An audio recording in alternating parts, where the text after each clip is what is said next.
1999 साफ गेम्सको final game Nepal versus Bangladesh अनि नेपालमै त्यति ठुलो साफ गेममा लाइभ टेलिकास्ट भएको पहिलोचोटि थियो अनि फाइनल खेल सेमी फाइनलमा मालदिभ्सलाई हराउँदाखेरि त्यति बेला दिपेन्द्र सरकार हुनुहुन्थ्यो।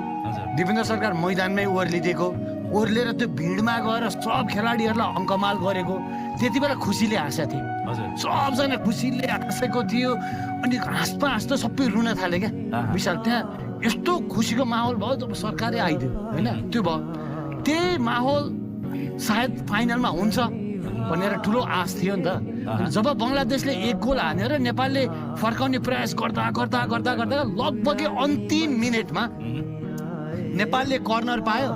कर्नर अब आफू कमेन्ट्री गरिरहेको छु, आफ्नो टिम हार्ने भइसक्यो, त्यो थोरै बायस भयो भने फोन आइहाल्छ, गाली गरिहाल्छ होइन। अब उसको पक्ष विपक्ष लिने कुरै भएन। त्यो बल मनबाट साला गोल भइदियोस् न भनेर चिच्चाएको छ, ड्याममा बारमा लाएर फर्क्यो। त्यो अन्तिम प्रयास थियो क्या नेपालको।